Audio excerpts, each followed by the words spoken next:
안녕하세요. 제가 이번에 요네다 렘마를 주제로 발표를 하게 된 한도영이라고 합니다.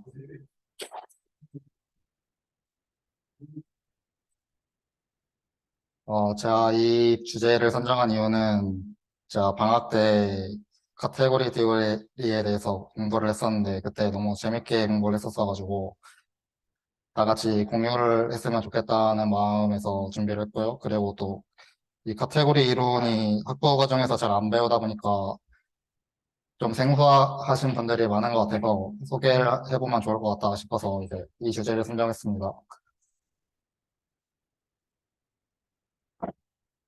그래서 첫 번째로 이제 왜 카테고리라는 게 필요한지에 대해서 대충 설명을 드리겠습니다. 우리는 이제 평상시에 수학적으로 무엇을 할 때 이제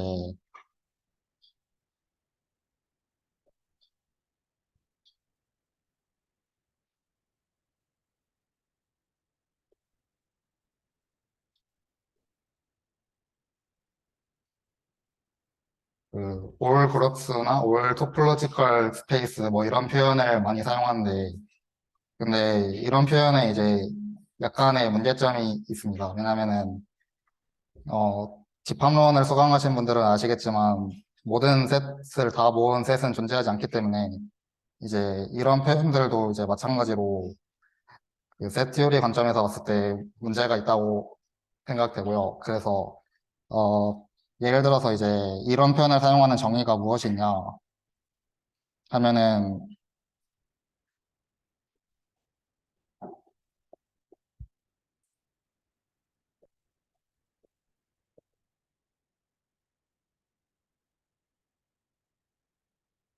어떤 아벨리안 그룹이 프로젝티브하다라는 정의가 있는데 대수를 들으셨다고 가정을 할게요. 그러면은 아벨리안 그룹이 프로젝티브라는 게 무슨 뜻이냐면은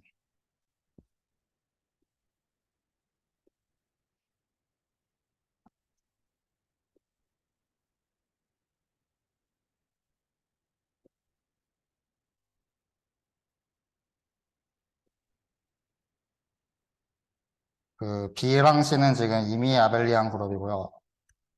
그래서 이미 아벨리안 그룹 B, C가 있을 때 그리고 그 사이에 그룹 홈모피즘 F가 있으면은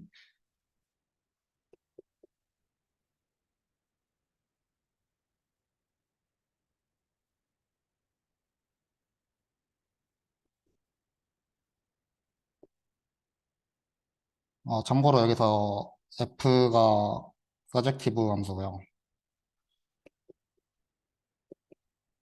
어떤 G 바가 있어서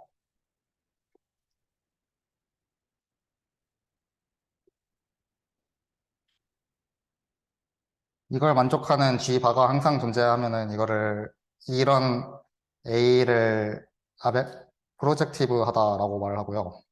근데 이런 정의가 있는데 이 정의에서 이제 생길 수 있는 문제점이 무엇이냐 하면 지금 임의에 B랑 C가 들어갔죠.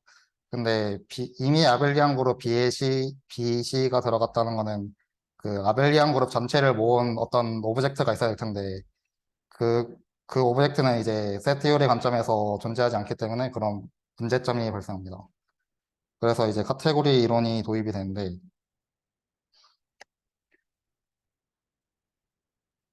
어, 그래서 이제 셋, 셋 티오리를 안 들으신 분들을 위해서 왜 모든 셋을 다 모은 셋이 없는가에 대해서 한번 증명을 해보겠습니다.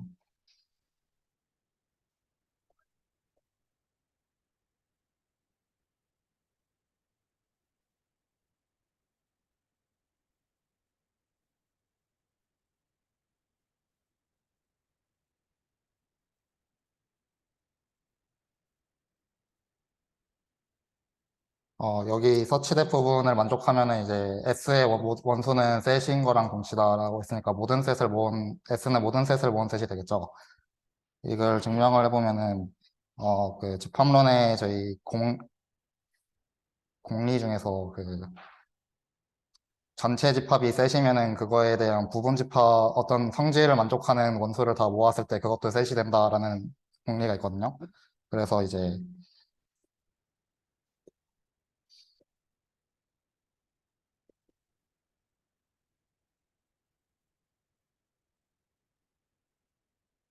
이런 그 S의 부분집합 T를 생각했을 때 그 저희 미믹 세미나에서도 여러 번 했었지만 이런 T는 모순이 생기죠. 왜냐면은 T가 T에 들어가면은 T는 T에 안 들어가야 되고 T가 T에 안 들어가면 T가 T에 들어가야 되는 모순이 생기죠. 그래서 이런 모순이 생기기 때문에 그 모든 셋을 다 모은 셋은 없다라고 할 수가 있고요. 근데 이제 저희는 이제 앞으로 셋 카테고리 같은 것들을 정리를 하고 싶은데 셋 카테고리면은 당연히 어 대략적으로 말하면은 모든 셋들을 다 모아놓은 어떤 걸 생각하고 싶다 이런 느낌인데 근데 이제 셋 상에서는 저희가 불가능하잖아요. 아까 살펴보았듯이. 그래서 저희는 이제 셋보다 좀 더 상위의 개념을 필요하게 되었고 그래서 이제 도입하게 된 것이 바로 유니버스라는 개념입니다.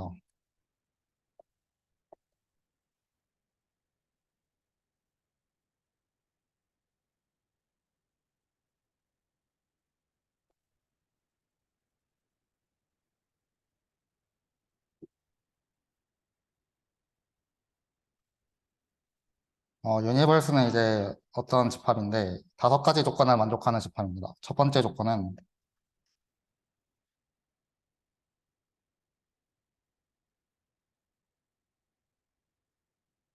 그 유니버스 원소의 원소는 다시 유니버스에 들어간다라는 조건이고요.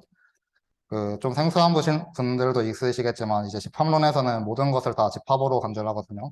그래서 이제 그 어떤 집합이 있으면 그 집합에 있는 원소도 그것도 다시 집합이 된다라고 생각을 하시면 될 것 같아요.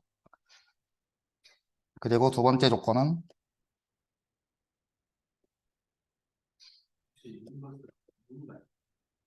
예, 맞습니다.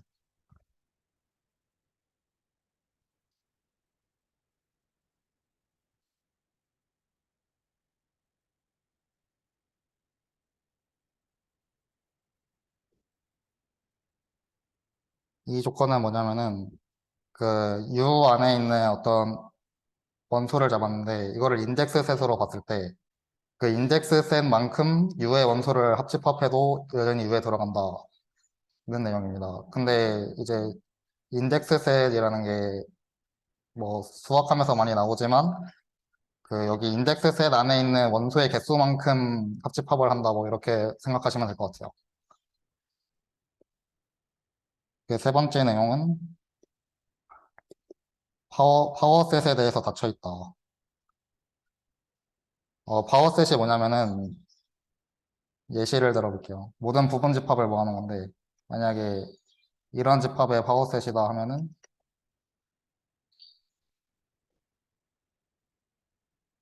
저희가 잘 알고 있듯이 이렇게 됩니다. 그래서 이거를 아무리 많이 해도 여전히 U 안에 들어있다. 이제 네 번째 조건은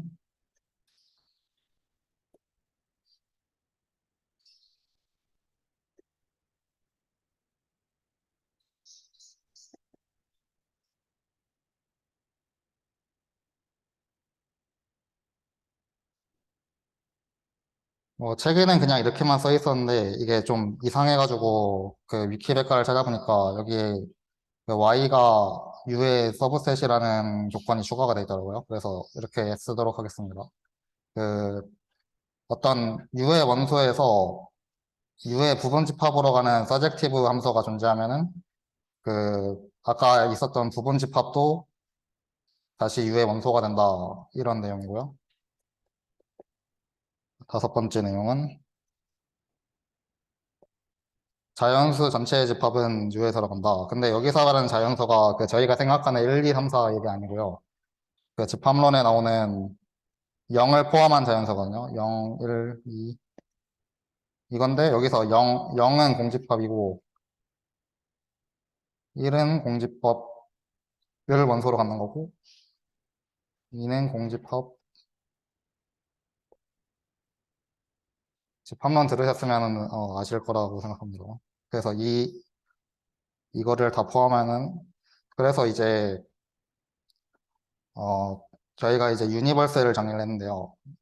유니버스의 카디널리티를 한번 생각을 해볼까요?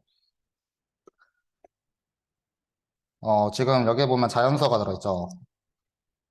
자연수가 들어있고 그 원소의 원소는 다시 U에 들어간다고 했으니까 일단은 RF 제로만큼은 다 있겠네요. 왜냐면 자연수 모든 원소가 U의 원소가 되니까. 그리고 이제 자연수의 파워셋의 원소들도 다 들어있을 테니까. 그리고 그런 식으로 파워셋을 계속 해나가면 이게 무한히 커진다는 걸 알 수가 있죠. 그래서 만약에 이런 셋 U가 존재한다면은 이거의 카디널리티는 저희가 생각하는 그 알레프 노테이션을 나타낼 수가 없다는 걸 알 수가 있어요. 그래서 그 유니버스라는 개념을 제 생각에는 이제 이런 느낌인 것 같아요. 지금 셋을 다 모으면은 셋 범주 안에서 터져버리니까 그거를 터지지 않는 선에서 한번 최대한 크게 만들어 보자. 그런 느낌인 것 같고요.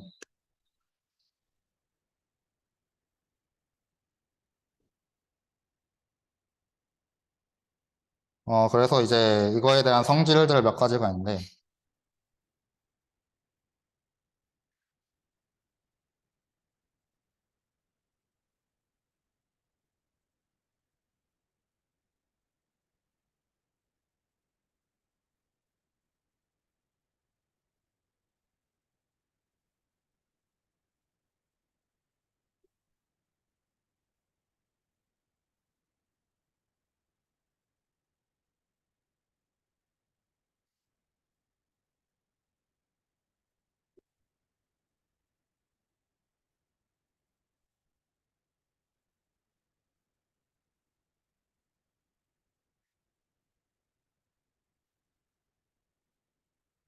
똑같구나.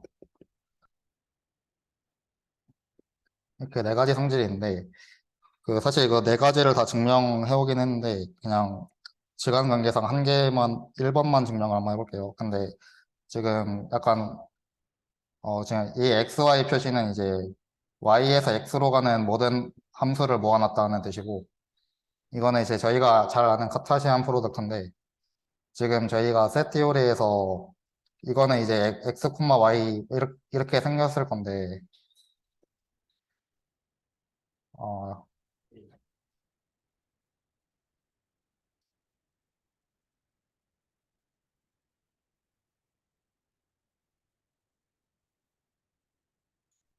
이거 아까 그게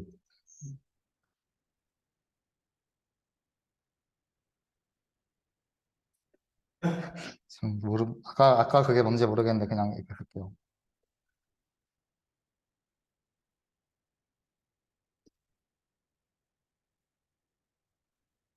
이렇게 생겼을 건데 지금 저희가 직판론적으로 봤을 때 A, B 이게 뭔지 잘 모르잖아요. 그래서 이거 대신에 이거를 이제 이거랑 아이덴티파이를 해서 생각을 하면 되고요.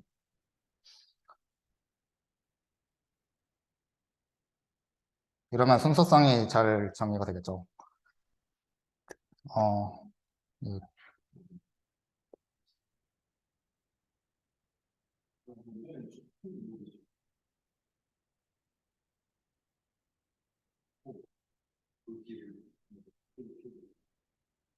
됐습니다.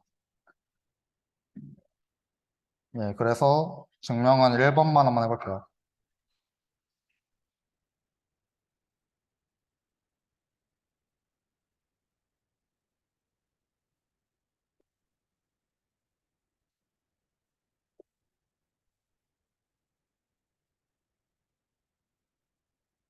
1번은 이제 공집합이 자연수 집합에 들어있으니까 공집합도 U에 들어간다. 이거는 아까 1번 성질을 이용하면은 당연하게 나오는 거고, 그럼 이제 Y가 X의 서브셋이면서 공집합이 아닌 생명을 생각해 볼게요. 그러면은 그 Y에서 어떤 원소를 하나 골라가지고 공집합이 아니니까 하나를 고를 수 있죠. 그리고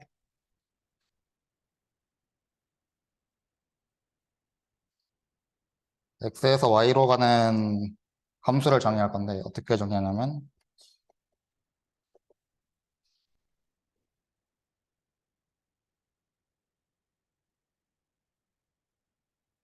만약에 Y에 들어가면은 그냥 그대로 나오게 정의를 하고 안 들어가면은 아까 고정해놓은 G로 나오게 정의를 해볼게요. 그러면 F는 당연히 서젝티브 펑션이 되겠죠.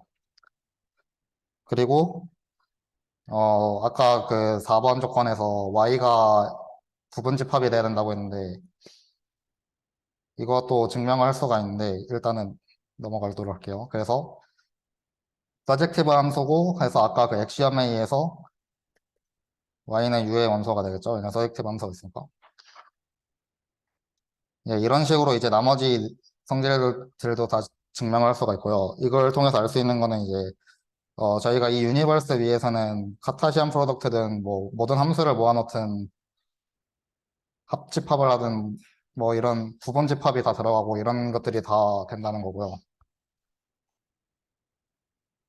그리고 이제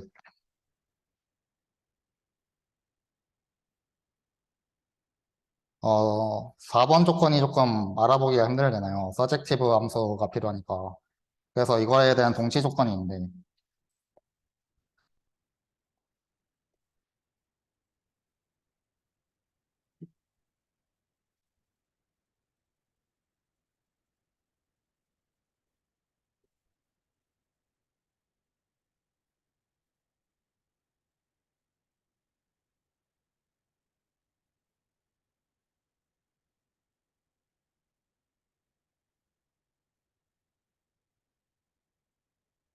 그 여기 두 번째 나오는 건 아까 프로포지션 1번에서 나왔던 내용이죠.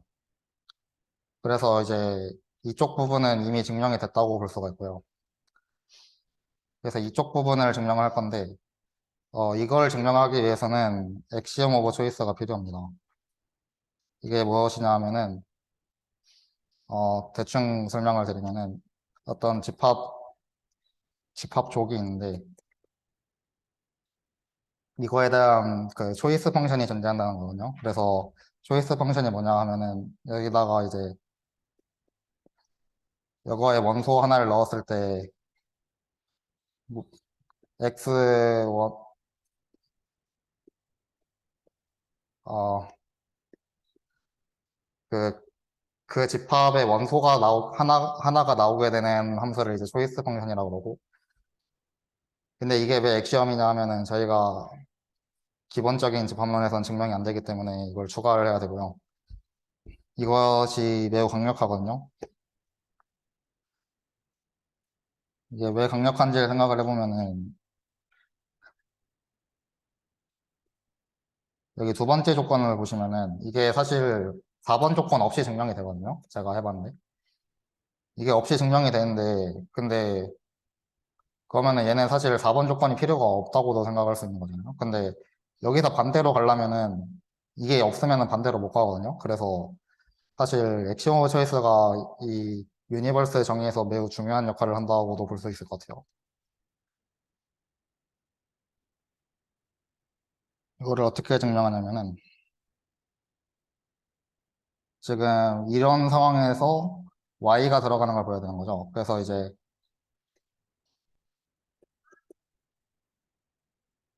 이거 어떤 펑션이 주어져 있는 거고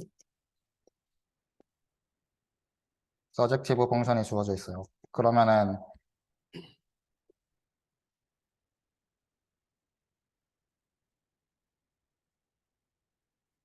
이렇게 이동을 해서 여기 각각의 것들은 이렇게 x가 여러 개가 이렇게 돼 있겠죠.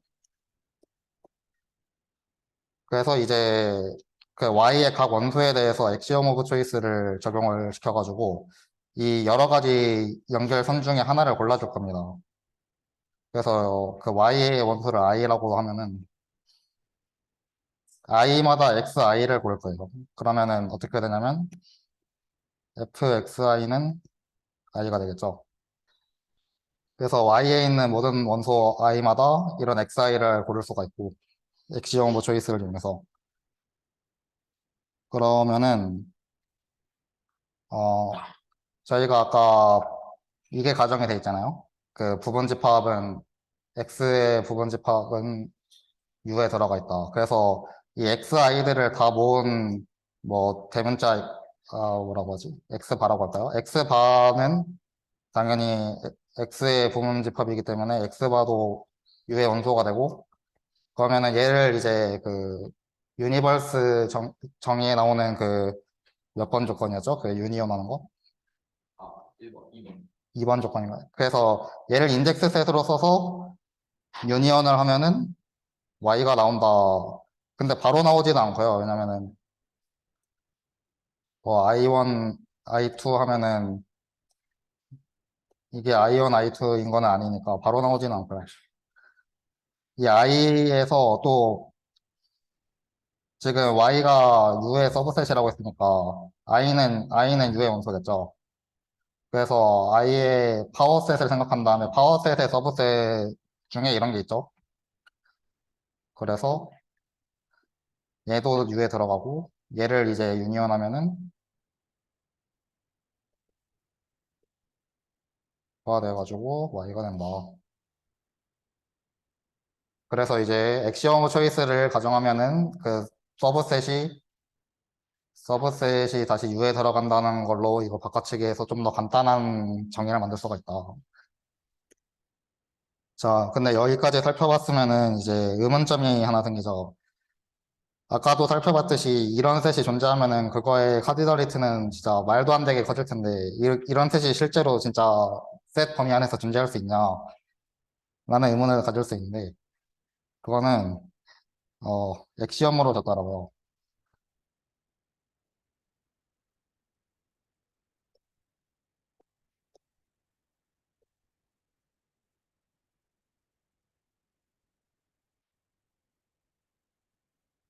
모든 셋은 어떤 유니버스에 속한다.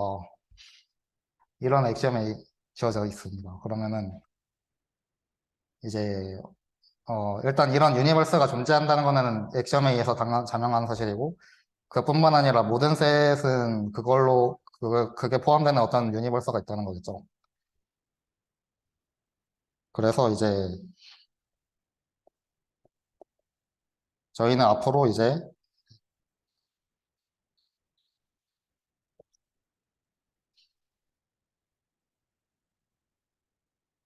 유니버스를 고정할 겁니다. 그러니까 이 유니버스 안에서만 생각을 하겠다는 의미인 것 같아요.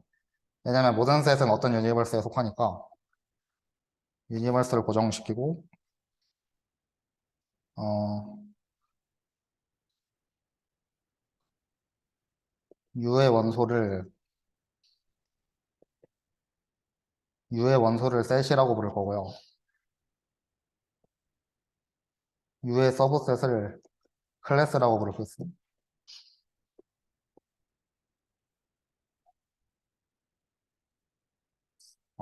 여기서 제가 느낀 거는 저희가 이제 셋을 다 모으는 게 안 되기 때문에 이런 걸 만들었는데 결국은 셋 범위를 못 벗어난 거잖아요. 왜냐면 클래스가 지금 U가 셋이라고 했으니까 셋의 서브셋은 셋인데 얘를 클래스로 정의를 하기로 했으니까 사실 셋 범위를 벗어난 건 아닌거든요.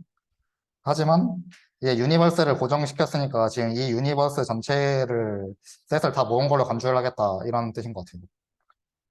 그래서 그 유니버스 원소를 셋이라 그러고 서브셋을 클래스라고 부르겠다. 그리고 또 액시om이 하나 나오는데 근데 클래스가 셋일 수도 있잖아요. 왜냐면은 서브셋이지만 얘가 원소로 들어갈 수도 있으니까. 그래서 나오는 액시om인데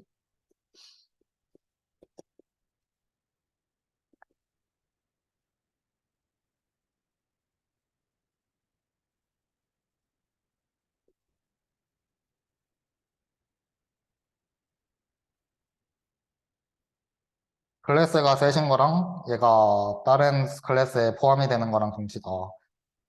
그러니까 만약에 클래스가 셋이 아니라 셋보다 더 큰 범주에 있다면 그것은 다른 클래스에 포함되지 않는다는 뜻이겠죠. 그리고 이제 집합론에서 저희가 볼 수 있었던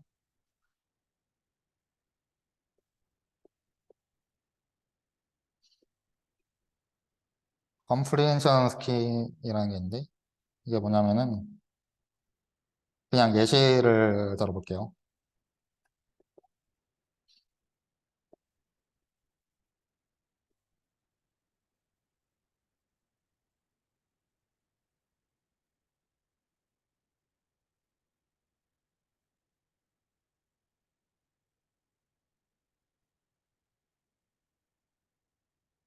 여기서 나오는 그 이스와 그룹이라는 거는 그 그룹의 데피니션을 만족한다는 뜻이고, 이런 성질을 갖고 있는 거를 다 모은 클래스가 항상 존재한다. 이런 내용입니다. 그러니까 이제 그 저희가 유니버스를 픽스했으면은 거기 안에서 어떤 수학적 성질을 가져와도 항상 그거에 만족하는 클래스가 존재한다는 거겠죠. 아직 저희 카테고리 정의도 못했는데, 이제 정의를 하겠습니다.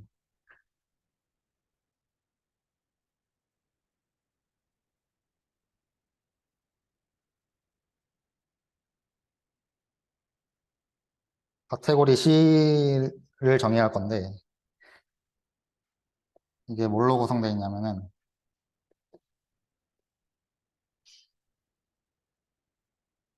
얘는 이제 표기를 이렇게 할 건데, 얘를 오브젝트라고 할 거고요.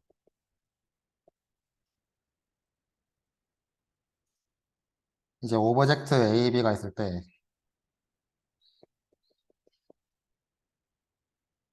얘는 몰피즘 셋이라고 할 겁니다.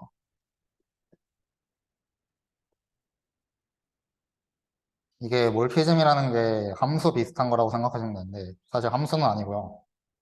하지만 함수 비슷한 겁니다. 그래서 A에서 A를 도메인으로 갖고 B를 코도메인으로 갖는 함수 집합 정도로 생각하시면 일단 될 것 같고요. 그 다음에 A, B, C가 있을 때 컴포지션이 돼야 돼요.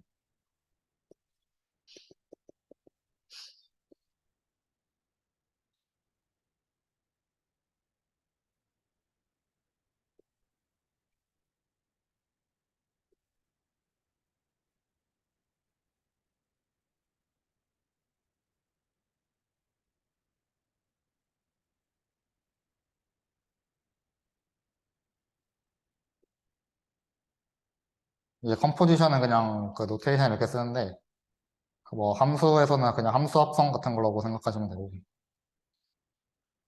그리고 4번 자기 자신으로 가는 몰피즘 셋에는 무조건 아이덴티티가 있어야 되고요. 그 다음에 이 몰피즘은 그 결합 법칙을 만족해야 됩니다. 결합 법칙이랑 이제 아이덴티티에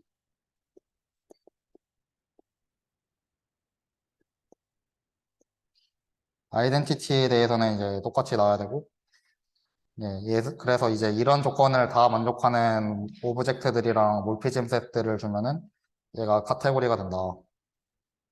근데 이렇게만 보면 잘 감이 안 오시죠? 그리고 여기서 중요한 부분은 오브젝트는 클래스고 몰피즘은 셋이라는 건데, 근데 또 제가 찾아보니까 좀 더 일반적으로 이것도 몰피즘도 클래스로 주는 게 원래 정의고, 셋으로 주면은 이거를 로컬리 스몰이다 뭐 그렇게 하더라고요 보통. 근데 이 책에서는 그냥 로컬리 스몰 자체를 그냥 카테고리라고 정의를 했고요. 그래서 여기가 지금 몰피즘이 셋이라는 게 아주 중요한 역할을 할 겁니다.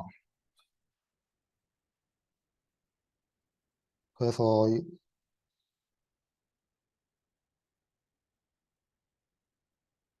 여기까지 있고 그다음 펑터라는 걸 정의할 건데. 예시 하나만. 잠시만요. 뒤에 나오는데. 그러니까 예시를 한번 들어볼게요.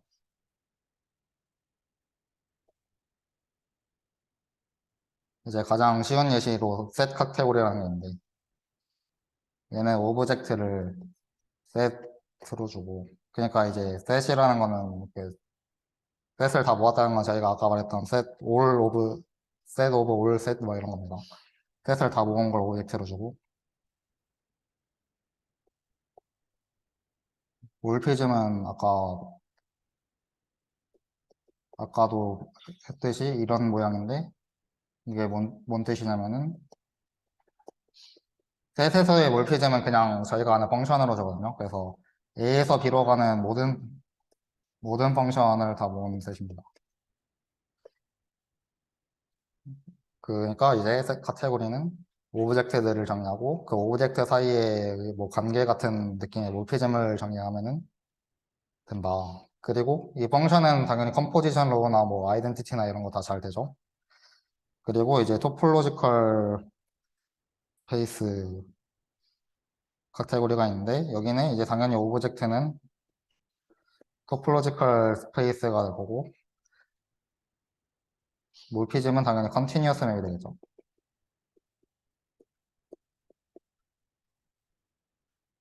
그리고 이렇게만 보면은 저희가 아까 몰피즘이 펑션이 아닐 수도 있다고 그랬는데 너무 펑션 같은 것만 했으니까 좀 이상한 카테고리도 한번 줘볼게요. 이거는 오브젝트를 내추럴 넘버로 주고 여기는 0이 없다고 해볼게요. 그리고 몰피즘을 뭘로 줄 거냐면은 만약에 n에서 m으로 가는 몰피즘이다 하면 이것에 대한 셋으로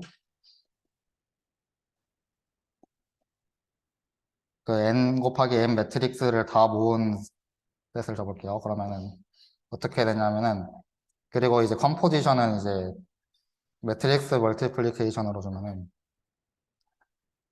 당연히 그 결합 법칙이랑 컴포지션이랑 아이덴티티랑 뭐 이런 거 다 정리가 잘 되죠. 네, 그래서 이렇게 보면은 얘는 심지어 펑션이 아니라 매트릭스잖아요. 그래서 몰피즘에 펑션일 필요는 없다.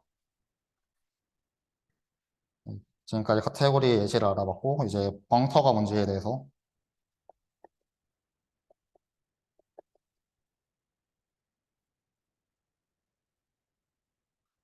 알아보겠습니다. 벙터 F라는 거는 어, 카테고리 사이를 왔다 갔다 하는 녀석인데 A에서 B로 간다고 그럴까요? 카테고리에서 카테고리로 가면은 카테고리는 이제 오브젝트랑 몰피즘으로 구성되어 있으니까 당연히 오브젝트도 옮겨야 되고 몰피즘도 옮겨야 되겠죠. 그래가지고 첫 번째로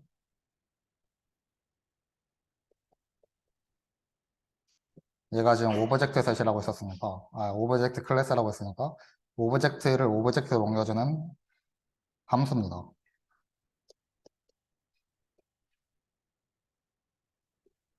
어, 그러니까 이제 함수니까 이제 뭔지 아시겠죠? 오브젝트를 오브젝트로 옮겨주는 거고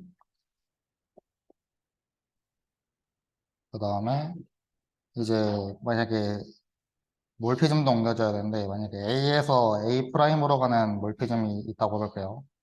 제 F는 A 여기에 들어있는 거죠. 그러면은 FF는 무엇이냐면은 FA에서 FA 프라임으로 가는 몰피즘인데 제 FA랑 A 프라임이 F를 통해서 이동을 했으니까 얘는 전부 B의 오브젝트가 되겠죠. 그렇기 때문에 B의 오브젝트 사이에 몰피즘이고 이게 어떻게 생겼는지는 아직 모르죠. 근데 이렇게 옮겨주는데 이게 벙터가 되기 위해서는 이 두 가지 조건을 만족을 해야 됩니다.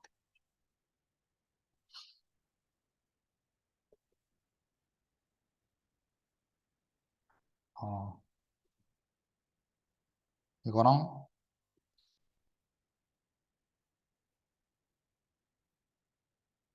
이 FA는 B의 오브젝트인데 B도 카테고리이기 때문에 FA에서 FA로 가는 아이덴티티가 있겠죠. 그래서 그걸로 가야 되고 그러니까 아이덴티티는 아이덴티티로 가고 이거는 잘 분해가 된다. 카테고리 로테이션 클리 A로 어, 했는데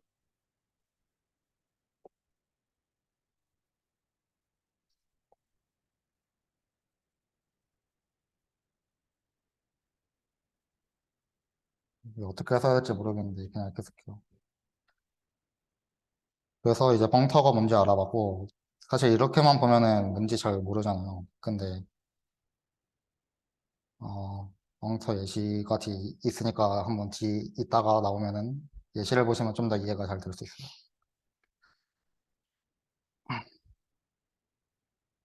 그래서 이제 스몰 카테고리라는 걸 적용할 건데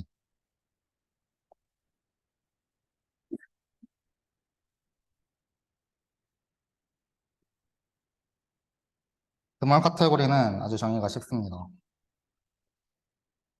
이 그 카테고리 오브젝트가 아까 클래스라 그랬는데 얘가 셋이면은 이걸 스몰 카테고리라고 해요.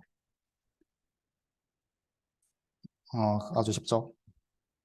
그래서 이거에 대한 프로포지션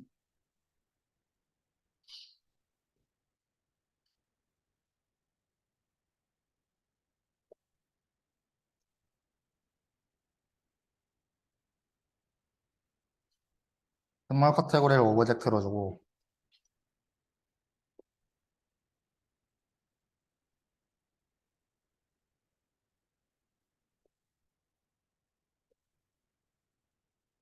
지금 오브젝트가 스몰 카테고리니까 그 카테고리랑 카테고리 사이에 몰피즘을 정의를 해야 되는데 이게 뭘 하고 싶은 거냐면은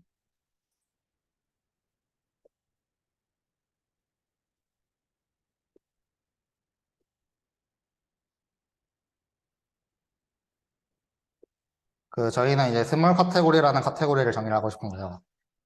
근데 스몰 카테고리의 카테고리니까 당연히 오브젝트는 스몰 카테고리가 돼야 되겠고 몰피즘은 이제 스몰 카테고리 사이에 무언가가 돼야 되는 텐데 그 무언가를 이제 저희는 벙터로 주겠다는 겁니다.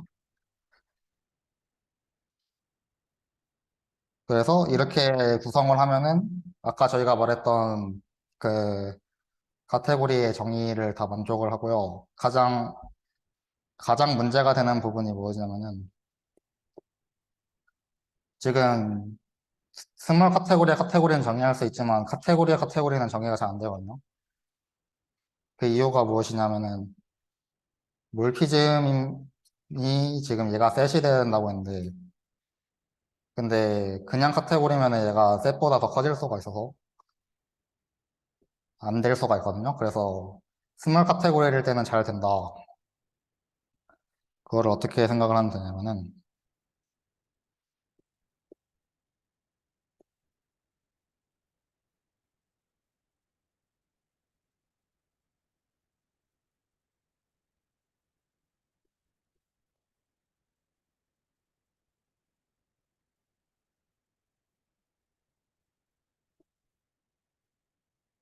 이게 뭐냐면은 그 저희가 펑터로 지금 펑터가 몇 개가 있냐 이런 게 중요한 거잖아요. 그래서 A, B를 펑터가 이제 몰피즘도 옮기고 오브젝트도 옮기는데 지금 얘네 둘 다 셋이잖아요. 그래서 셋에서 셋으로 가는 모든 함수를 다 모으면은 그것도 셋이 되겠죠. 그리고 여기서 생각을 해보면은 지금 B가 다 셋 크기에 들어가고 그거에 대한 몰피즘도 당연히 셋이고 여기도 셋이니까 여기서 일로 가는 그 모든 매핑도 다 셋이 되겠죠. 그리고 여기 두 개의 카타시안 프로덕트를 해도 셋 크기 안에 들어간다고 했었으니까 지금 저희가 생각하는 셋 크기라는 건 아까 유니버스의 원소가 된다는 내용이고요. 얘네 둘을 카타시안 프로덕트를 해도 유니버스에서 똑같다고 했으니까 그리고 지금 그 중에서 벙터 성질을 만족하는 것들만 서브셋으로 만들면은 그것도 이제 유니버스 원소가 예정이 되겠죠. 그래서 스몰 카테고리의 카테고리도 잘 정의가 된다.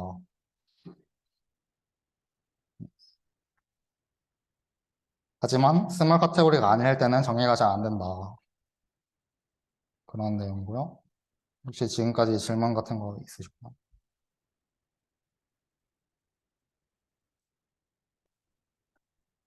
없으면은 이제 벙터의 예시에 대해서 알아볼 텐데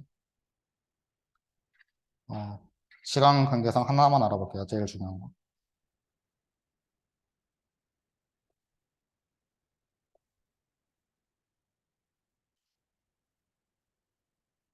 이 프레젠 테이블 벙터라는 건데 이거는 뭐냐면은 일단 첫 번째로 카테고리 C가 주어져 있고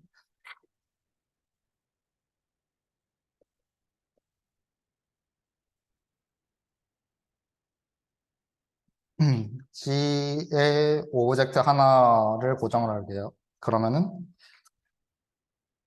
이제 이런 노테이션의 벙터가 정의할 수 있는데 얘는 C 카테고리에서 Z 카테고리로 가는 펑터고요. 여기 얘가 이제 오브젝트랑 몰피즘을 옮겨야 되겠죠. 그래서 오브젝트 A를 넣어줬을 때 이런 결과가 나오는데 얘는 지금 C에서 A로 가는 몰피즘 셋이죠. 그래서 얘는 셋이고요. 여기다가 몰피즘 F를 넣어줄 건데 F는 이제 몰피즘이니까 A에서 B로 간다고 해볼게요. 얘는 뭐가 되냐면은 이제 이렇게 표기를 하는데 당연히 몰피즘을 옮기는 거니까 이제 셋의 몰피즘이 될 텐데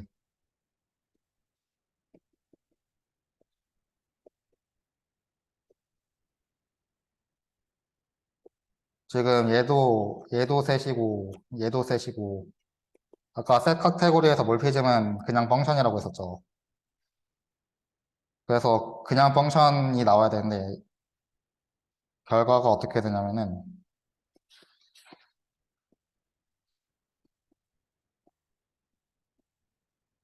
지금 얘는 뭐냐면은 잠시만요. 얘는 C에서 A로 가는 몰피즘이고 그 몰피즘은 여기에 들어있는데 이거 그 F랑 합성을 하면은 이렇게 되겠죠. 근데 F는 A에서 B로 가는 몰피즘이라고 했으니까 얘는 이제 C에서 B로 가는 몰피즘이 되는 거죠. 그래서 그 여기에서 하나 꺼내올 때마다 여기 있는 게 하나가 배정이 되니까 이 전체는 펑션이 되는 거죠. 셋 카테고리의 펑션이 돼서 이제 펑터가 잘 정리가 됩니다. 그래서 이게 매우 중요한 거거든요. 리프레젠테이블 펑터가 앞으로 계속 나올 거예요. 그래서 좀 눈여겨보셨으면 좋겠고 이제 아주 중요한 내추럴 트랜스포메이션을 정리할게요.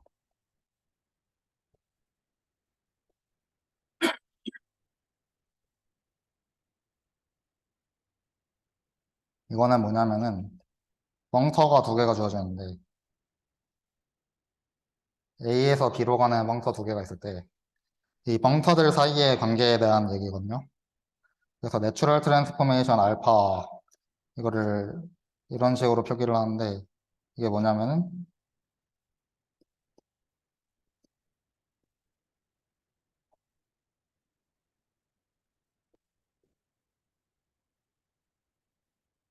몰피즘들의 모임인데 이제 그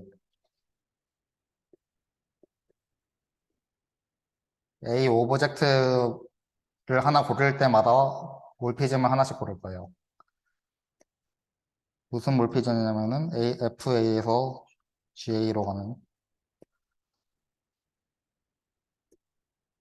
그러니까 이제 A 오브젝트 하나마다 이런 몰피즘을 하나씩 고를 거고 근데 어떻게 고를 거냐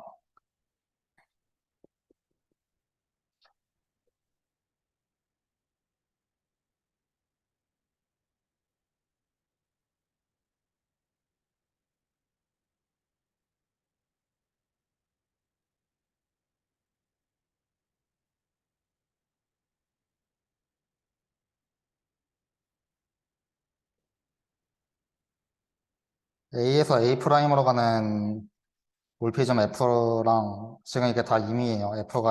F는 이런 A에서 A 프라임으로 가는 거고 A랑 A 프라임도 다 임의의 오브젝트인데 이런 걸 가져올 때마다 얘가 커뮤트해야 되는데 커뮤트가 뭔 뜻이냐면은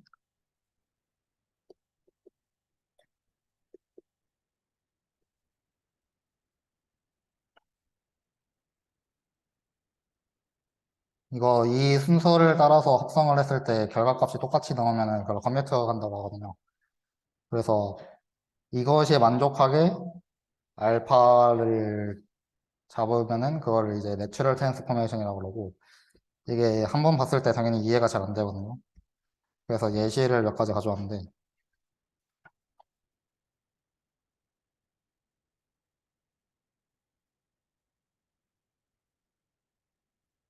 예시가 좀 뒤에 나오는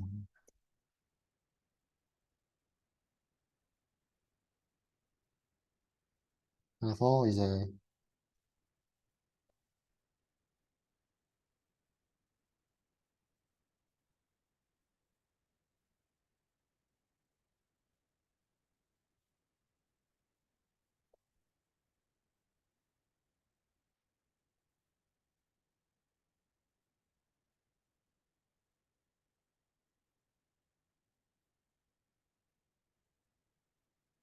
이제 A가 스몰이고 B가 임의의 카테고리라고 했을 때 그 벙터 A에서 B로 가는 벙터가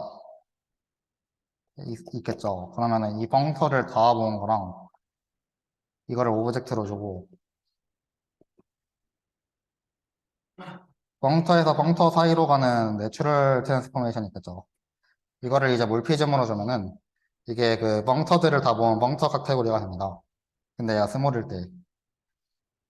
근데 이거를 시간이 없는 것 같으니까 증명을 말로만 하고 넘어갈게요. 그러면은 어떻게 되냐면 이것도 마찬가지로 가장 핵심 부분은 그 몰피즘이 셋이 된다는 거거든요. 그래서 몰피즘이 지금 내추럴 트랜스포메이션이죠. 내추럴 트랜스포메이션을 다 모아서 셋이 된다는 그 보장이 있어야 되는데 이게 그 A의 오브젝트마다 몰피즘을 하나씩 고른 거였죠, 이 알파가.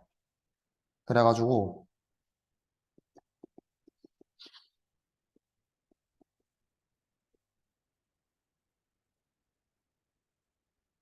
그래서 이거마다 이 몰피즘 셋 중에서 하나 다 고른 거니까 이 카타시안 프로덕트 안에 어쨌든 이 알파가 다 들어가겠죠.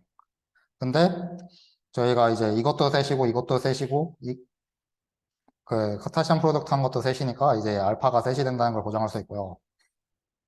근데 이제 신기한 점은 여기 B가 알비트레이라고 했는데 B가 스몰이 아니어도 되는 이유는 지금 여기에서 봤을 때 FA에서 GA로 간다고 했잖아요. 근데 FA가 되는 순간 그 FA를 다 모은 셋은 이미 셋 크기 안에 들어갈 거잖아요. 왜냐 A가 스몰이라 했으니까. 그래서 B는 스몰일 필요가 없다. 하지만 B도 스몰이면은 이 펑터 카테고리도 스몰 카테고리가 되거든요. 이것도 중요한 내용인데 일단 이 정도만 하고 넘어갈게요. 그다음에 펑터 예시가 있는데 중요한 것만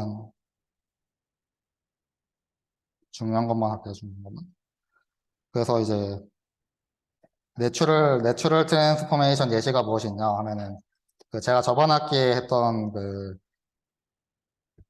트랜스포즈 오브 리니어 맵이라는 세미나에서 그 미처 다루지 못했었던 내용을 이제 할 수 있는데 이제 바이듀얼 펑터라는 거를 생각을 해볼게요. 이거는 뭐냐면은 벡터 스페이스에서 벡터 스페이스 카테고리에서 벡터 스페이스 카테고리로 가는 펑터인데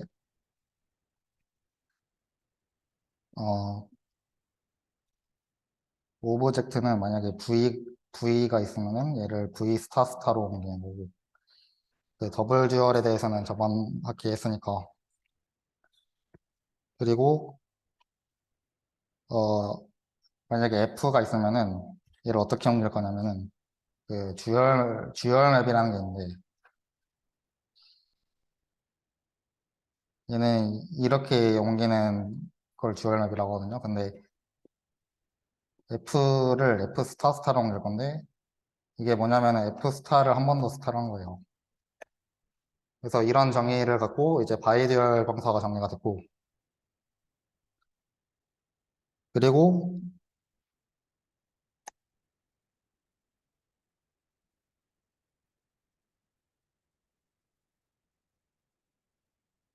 이거랑 아이덴티티 벙터 이거는 그냥 원래 걸로 옮기는 벙터거든요. 이거 두 개 사이의 내추럴 트랜스포메이션을 정의를 할 건데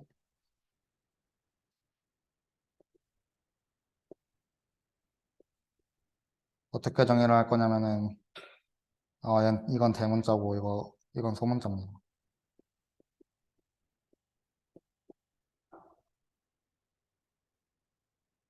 내추럴 트랜스포메이션 V를 V 더블 스타로 옮겨주는 몰피즘으로 정의를 할 겁니다. 그러면은 이제 얘가 얘가 진짜 내추럴한지 그림을 한번 그려볼게요.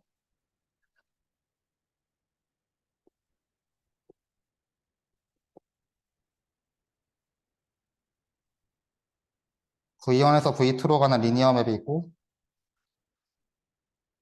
리니어 맵을 바이듀얼 펑터를 태우면 F 스타가 된다고 했었죠.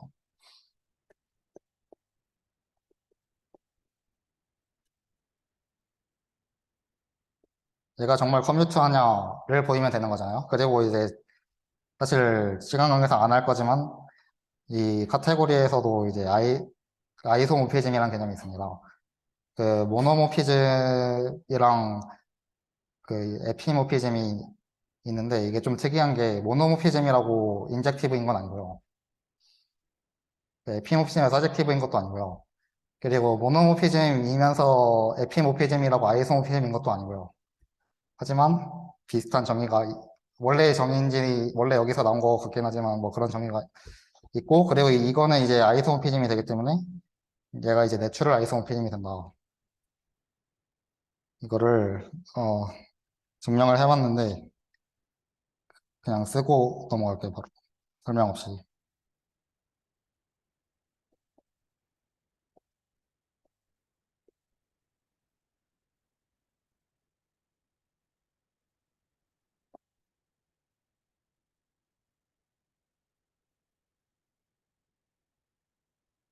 그냥 정의대로 계산을 하면 되거든요.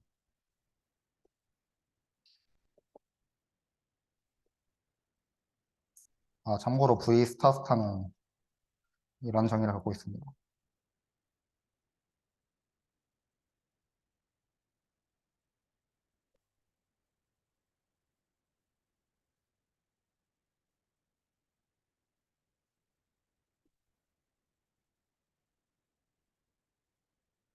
그래서 두 개가 똑같이 나와서 이제 내추럴 트랜스포메이션이 된다. 이런 걸 증명할 수 있고요.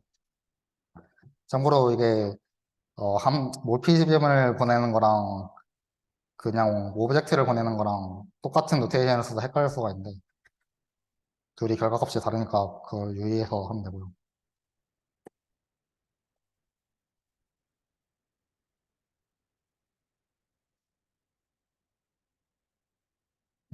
그리고 내추럴 트랜스포메이션의 또 다른 예시가 있는데 이것도 매우 중요한 예시입니다.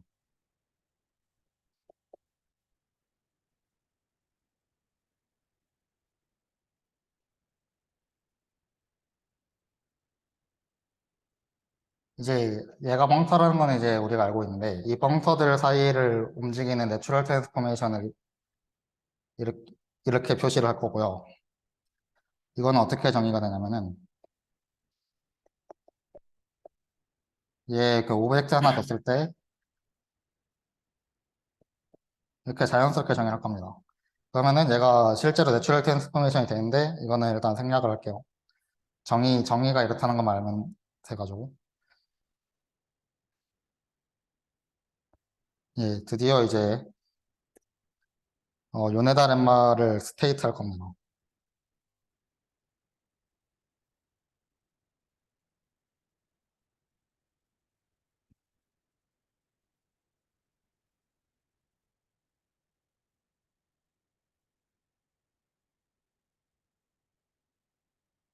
이제 임의의 카테고리 A에서 셋으로 가는 벙터가 있다고 생각을 해볼게요. 여기서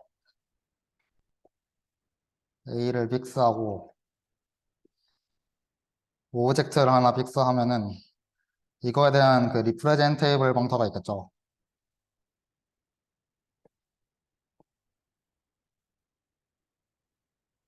그러면은 A랑 F는 둘 다 A에서 셋으로 가는 벙터고 그러면은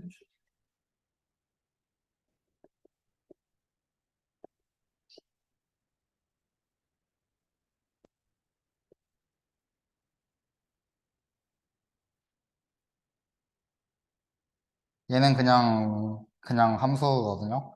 근데 어떤 함수가 존재해서 바이젝티브가 된다. 어, 그러니까 내추럴 트랜스포메이션들의 셋인지는 아직 모르지만 이거랑 FA랑 바이젝티브가 성립한다. 이 말은 무슨 뜻이냐면은 지금 FA는 셋 카테고리에 있으니까 얘는 셋이겠죠. 얘가 셋이니까 이거랑 이거의 내추럴 트랜스포메이션 집합도 셋이 된다. 이런 뜻이거든요.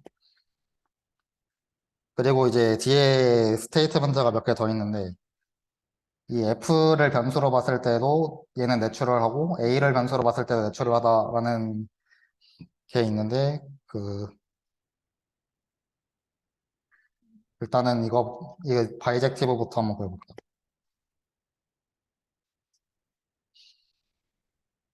바이젝티브를 어떻게 볼 거냐면은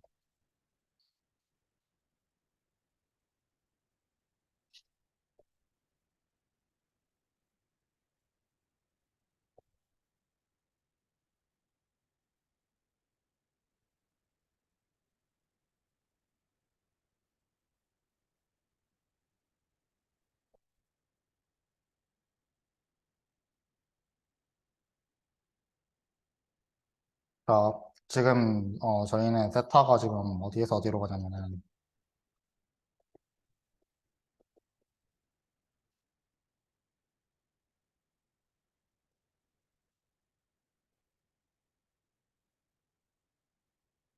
그러니까 여기 원소를 넣어야겠죠. 여기 원소를 제가 알파라고 해볼게요.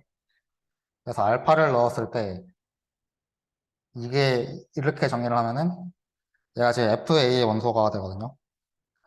왜냐면 알파 A를 통과하면은 그 여기에서 F로 가니까 FA로 간다는 걸 알 수가 있고요.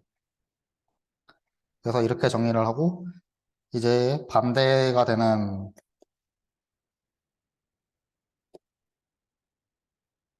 얘를 정의할 건데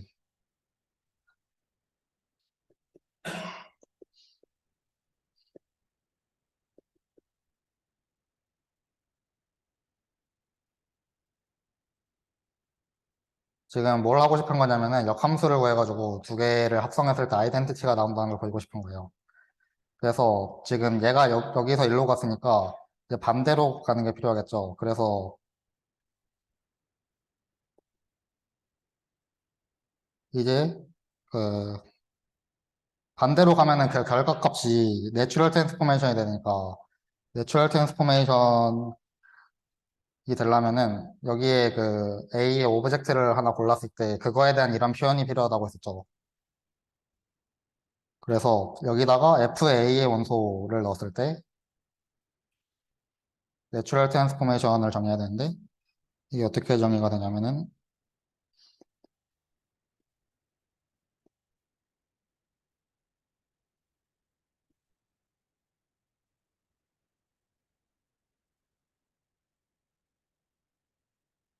지금 얘는 내추럴 트랜스포메이션이죠. 왜냐면은 여기서 FA에서 일로 가는 거니까. 근데 B라고 했으니 B를 고정을 시켰을 때의 표현을 본 거니까 그 어,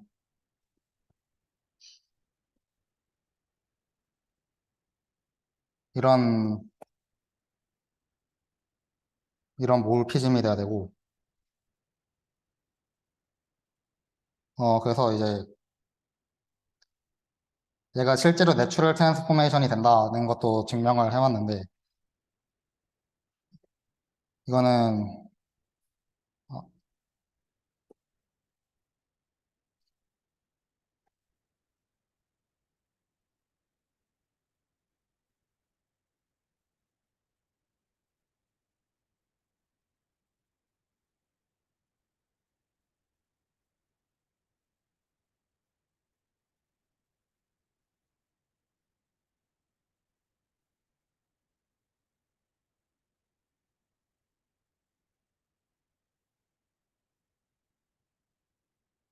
이게 커뮤트하는 걸 보이면 되거든요. 지금 G가 지금 B에서 C로 가는 몰피즘이라고 했을 때, 그 G를, 이 리프레젠테이블 펑터를 태운 거랑 F를 태운 거 해서 이렇게 보내고, 여기 내추럴한 거랑 커뮤트한다. 이걸 보이면 되는데, 이거는 생략하도록 할게요. 그냥 정의 따라 쭉 따라가면 똑같이 나오거든요.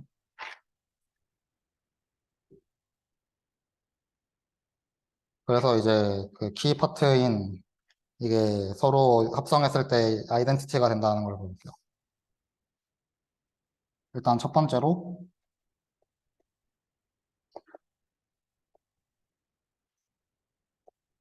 얘는 이제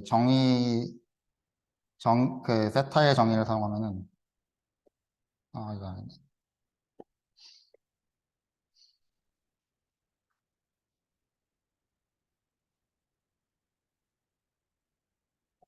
이게 세타의 정의를 사용한 거고요.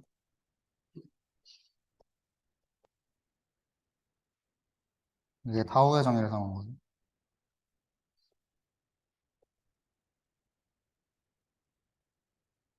이렇게 나오고, 이제 반대로,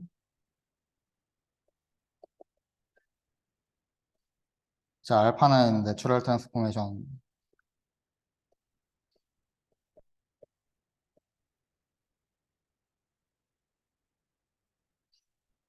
베타의 정의를 사용하면은,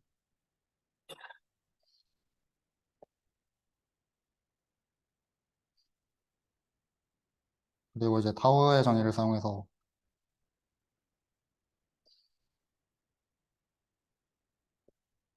그 다음에 이제 알파가 내추럴하니까 내추럴리티를 사용하면 이렇게 되거든요.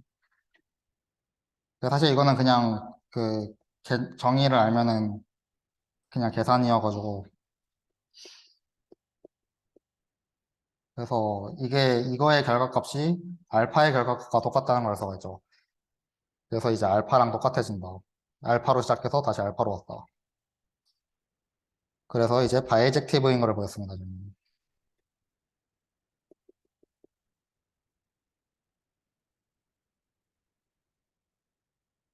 바이젝티브를 보였으니까 아까 그 내추럴 트랜스포메이션 셋은 실제로 세 크기가 된다는 걸 알 수가 있고요. 그 다음에 이 세타 FA는 A를 변수로 생각했을 때도 내추럴하고 F를 변수로 생각했을 때도 내추럴하다는 내용이 그 다음 스테이트먼트거든요. 이거는 어떻게 잠시만요.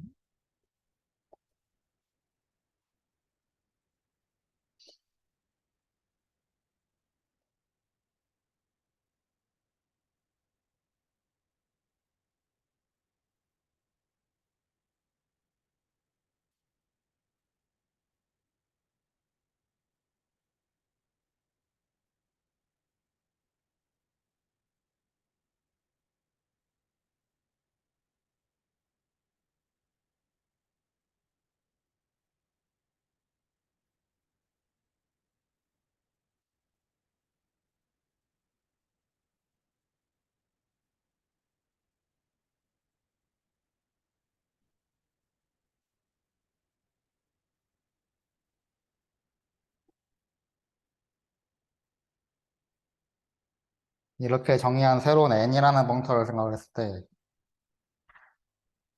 사실 이 n이 왜 나오는지는 잘 모르겠거든요. 근데 이런 n이라는 걸 생각을 하고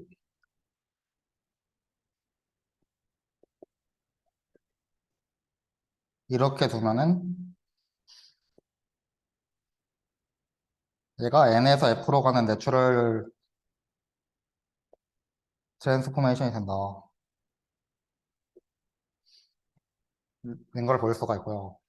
이거는 그냥 컴퓨트하는 것만 보이면 돼가지고 그냥 딱히 증명은 안 할 건데 어쨌든 이런 신기한 그 n이라는 벙터를 가져오면은 n에서 f로 변화하는 내추럴 트랜스포메이션이 아까 저희가 찾은 바이젝션이 된다. 라는 아주 신기한 내용이었고요.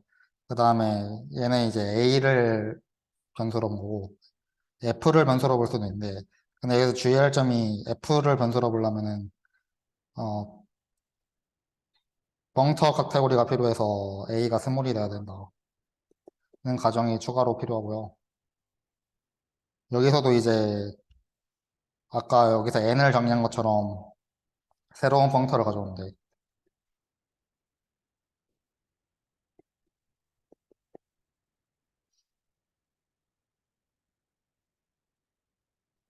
여기 벙터 카테고리에서 셋으로 가는 벙터인데,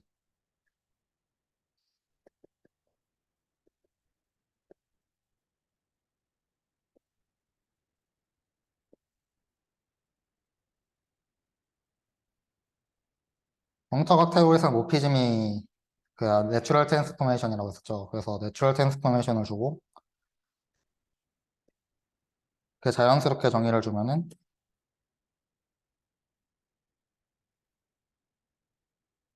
이거랑 그 이밸류에이션 벙터라는 게 있는데,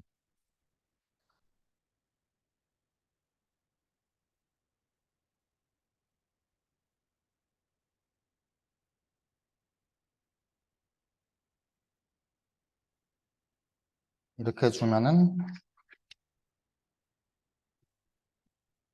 여기,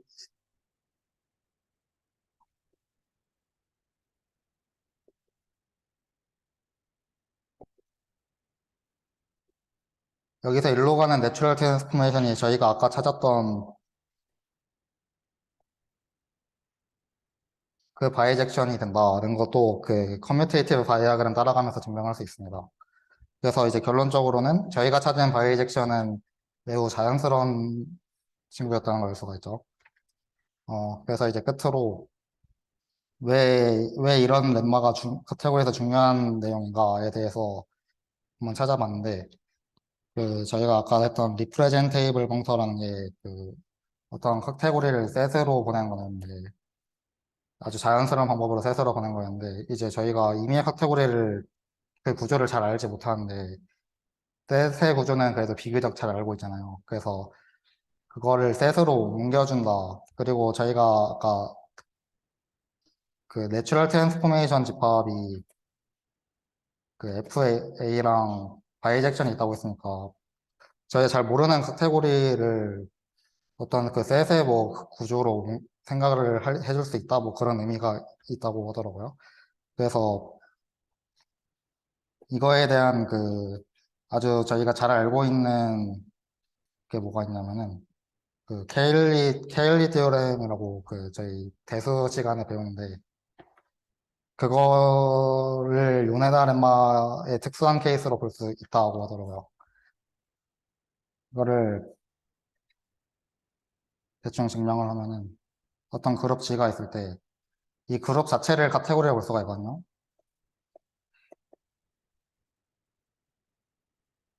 오브젝트를 별로 주고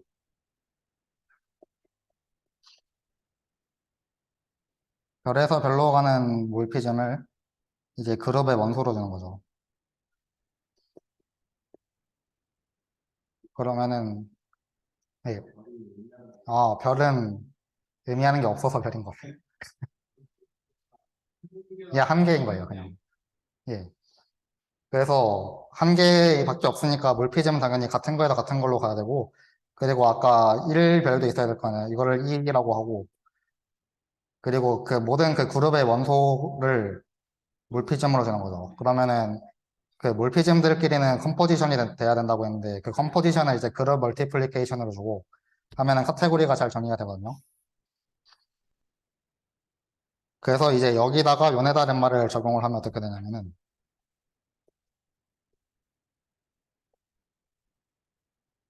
이게 그 리프레젠테이블 벙터죠.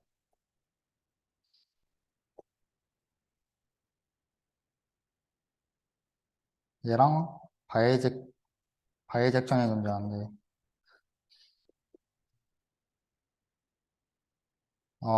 지금 이 벙터를 태워 보내면은 G에서 원소가 하나밖에 없으니까 이렇게 되잖아요. 근데 얘는 지금 아까 그저 G의 원소라고 했으니까 G의 모든 원소인 셋이랑 얘랑 바이젝션이 존재한다.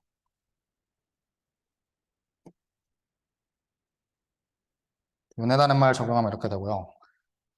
그래서 이 내추럴 트랜스포메이션이 뭐냐 하면은 이걸 알파라고 해볼게요. 같은 거에서 같은 걸로 가니까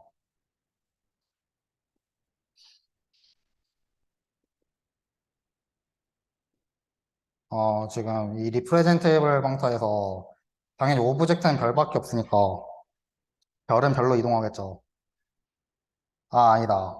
별을 넣으면은 별, 콤마 별이 되니까 얘는 그 뒤에 모든 원소가 들어간 게 될 거고.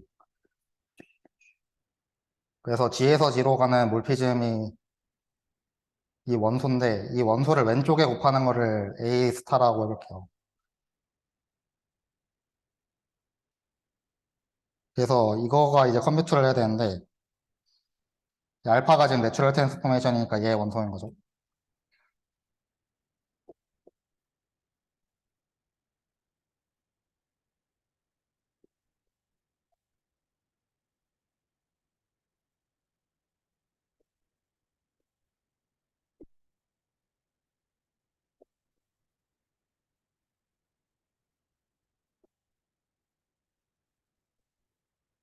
그래서 이게 컴퓨터를 하면은 이렇게 돼야 된다는 거니까 지금 A를 밖으로 꺼낼 수 있다는 걸 알 수가 있죠. 그래서 이거를 이용해서 증명을 하면은 얘가 알파가 바이젝티브인 걸 볼 수 있고요. 그러면은 같은 거에서 같은 걸로 가는 바이젝티브니까 얘는 퍼뮤테이션이 되겠죠. 그래서 G는 어떤 G의 퍼뮤테이션의 서브셋인 걸 알 수 있고, 서브셋인 걸 알 수 있는데 여기서 이제 서브 그룹이 되려면은 아이소모피즘이 필요하잖아요. 아, 그 호모모피즘이 필요한데 그거는 이제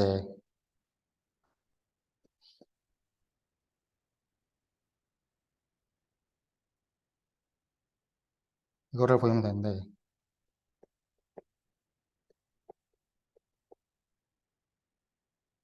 지금 왼쪽에 곱한다는 원소랑 B는 이제 왼쪽에 A를 곱한다는 거랑 왼쪽에 B를 곱한다는 거 이거 두 개를 해서 알파로 보낸 거랑 이게 똑같다.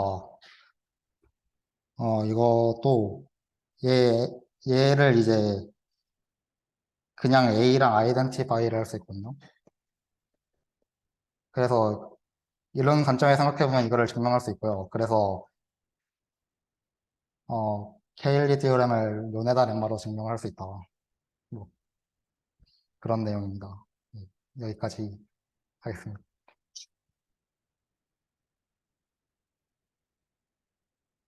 질문이 있습니다.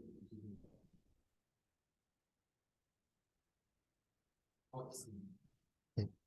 이 논에다 렘마잖아요. 그러면은 혹시 이게 렘마로서 나중에 이어지는 이야기가 있나요? 제가 공부를 많이 해보진 않았지만 이게 카테고리 전체에서 매우 중요한 lem마라고 하더라고요. 그래서 아마 있지 않을까요?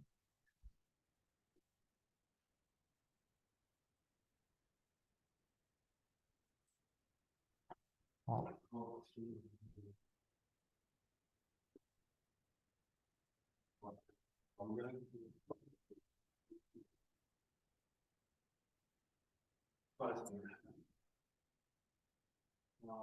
이거 맞나요?